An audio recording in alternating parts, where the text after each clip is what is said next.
Welcome to Mr. M Talks. ಇಂದು February 15, 2024. ಈ channel ಷೇರು ಮಾರುಕಟ್ಟೆ ಮಾಹಿತಿಯನ್ನು ಪ್ರತಿದಿನ ನವೀಕರಿಸುತ್ತದೆ.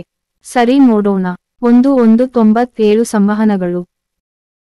197 ಸಂವಹನಗಳು, ಕಂಪನಿ, ಅದರ ಅಂಗಸಂಸ್ಥೆಗಳು ಮತ್ತು ಅದರ ಸಹವರ್ತಿ ಪೇಟಿಎಂ ಪಾವತಿಗಳ ಬ್ಯಾಂಕ್, ಗ್ರಾಹಕರಿಗೆ ಸಂಬಂಧಿಸಿದಂತೆ ಜಾರಿ ನಿರ್ದೇಶನಾಲಯ, ಎಡ್, ಸೇರಿದಂತೆ ಅಧಿಕಾರಿಗಳಿಂದ ಮಾಹಿತಿ, ದಾಖಲೆಗಳು ಮತ್ತು ವಿವರಣೆಗಳಿಗಾಗಿ ಸೂಚನೆಗಳು ಮತ್ತು ವಿನಂತಿಗಳನ್ನು ಸ್ವೀಕರಿಸಿದೆ. ಆಯಾ ಘಟಕಗಳೊಂದಿಗೆ ವ್ಯಾಪಾರ ಮಾಡಿದೆ. ಕಂಪನಿ ಮತ್ತು ಅದರ ಸಹವರ್ತಿಗಳು ಅಧಿಕಾರಿಗಳಿಗೆ ಅಗತ್ಯವಿರುವ ಮಾಹಿತಿ, ದಾಖಲೆಗಳು ಮತ್ತು ವಿವರಣೆಗಳನ್ನು ನೀಡುವುದನ್ನು ಮುಂದುವರೆಸಿದ್ದಾರೆ. ಪೇಟಿಎಂ ಪೇಮೆಂಟ್ಸ್ ಬ್ಯಾಂಕ್ ಹೊರಗಿನ ವಿದೇಶಿ ರವಾನೆಗಳನ್ನು ಕೈಗೊಳ್ಳುವುದಿಲ್ಲ. ಏತನ್ಮಧ್ಯೆ, ವಿನಿಮಯ ಕೇಂದ್ರಗಳು ಸ್ಟಾಕ್ನ ಸರ್ಕ್ಯೂಟ್ ಮಿತಿಯನ್ನು 5%ಕ್ಕೆ ಪರಿಷ್ಕರಿಸಿದವು, ಮೊದಲು 10%ದವರೆಗೆ. 2. Hindustan Unilever. Hindustan Unilever, FMCG major ರಾಜ್ಯದಲ್ಲಿ ತಾಳೆ ಎಣ್ಣೆ ಉತ್ಪಾದನೆಗೆ ಸಹಕರಿಸಲು ಆಂಧ್ರಪ್ರದೇಶ ಸರ್ಕಾರದೊಂದಿಗೆ ಮಾತುಕತೆ ನಡೆಸುತ್ತಿದೆ. HUL ಕನಿಷ್ಠ 30,000 ಹೆಕ್ಟೇರ್ ಎಣ್ಣೆ ತಾಳೆ ತೋಟಗಳನ್ನು ರಚಿಸಲು ಆಂಧ್ರಪ್ರದೇಶದಲ್ಲಿ 15,000ಕ್ಕೂ ಹೆಚ್ಚು ರೈತರೊಂದಿಗೆ ಪಾಲುದಾರಿಕೆ ಮಾಡಲು ಪ್ರಯತ್ನಿಸಿತು. ಪ್ರಸ್ತಾವಿತ ಯೋಜನೆಯು ಯೋಜನಾ ಅಭಿವೃದ್ಧಿ ಅವಧಿಯಲ್ಲಿ ₹300 ಕೋಟಿಗೂ ಹೆಚ್ಚು ಹೂಡಿಕೆಗೆ ಕಾರಣವಾಗುತ್ತದೆ. ಪ್ರಸ್ತಾವಿತ ಪಾಮ್ ಆಯಿಲ್ ಮಿಲ್ ರಾಜ್ಯದಲ್ಲಿ 1,000ಕ್ಕೂ ಹೆಚ್ಚು ನೇರ ಮತ್ತು ಪರೋಕ್ಷ ಉದ್ಯೋಗಗಳನ್ನು ಸೃಷ್ಟಿಸುವ ನಿರೀಕ್ಷೆಯಿದೆ. 3. ಆದಿತ್ಯ ಬಿರ್ಲಾ ಫ್ಯಾಷನ್ ಮತ್ತು ರಿಟೇಲ್. ಆದಿತ್ಯ ಬಿರ್ಲಾ ಫ್ಯಾಷನ್ ಮತ್ತು ರಿಟೇಲ್, ಆದಿತ್ಯ ಬಿರ್ಲಾ ಗ್ರೂಪ್ ಕಂಪನಿಯು ಡಿಸೆಂಬರ್ FY24ಕ್ಕೆ ಕೊನೆಗೊಂಡ ತ್ರೈಮಾಸಿಕದಲ್ಲಿ ₹77.9 ಕೋಟಿಗಳ ಏಕೀಕೃತ ನಿವ್ವಳ ನಷ್ಟವನ್ನು ದಾಖಲಿಸಿದೆ. ಹಿಂದಿನ ವರ್ಷದ ಅವಧಿಯಲ್ಲಿ ₹15.8 ಕೋಟಿಗಳ ಲಾಭವನ್ನು ಗಳಿಸಿದೆ.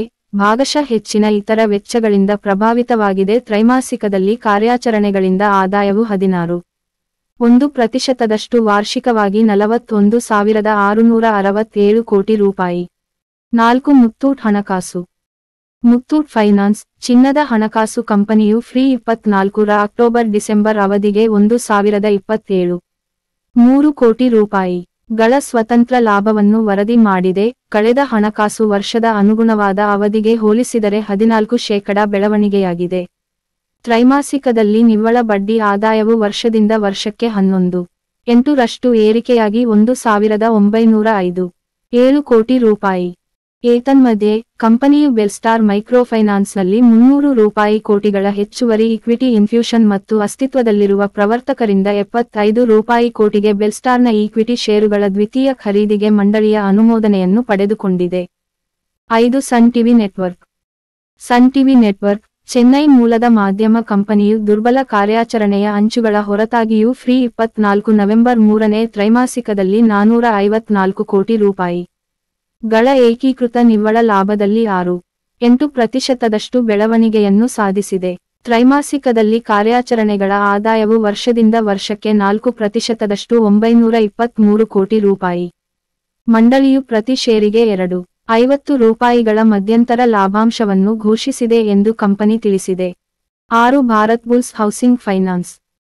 LNDಯ ಬುಲ್ಸ್ ಹೌಸಿಂಗ್ ಫೈನಾನ್ಸ್ ಕಂಪನಿಯು ಡಿಸೆಂಬರ್ FY24ಕ್ಕೆ ಕೊನೆಗೊಂಡ ತ್ರೈಮಾಸಿಕದಲ್ಲಿ ₹225.74 ಕೋಟಿಗಳ ಸ್ವತಂತ್ರ ಲಾಭವನ್ನು ವರದಿ ಮಾಡಿದೆ.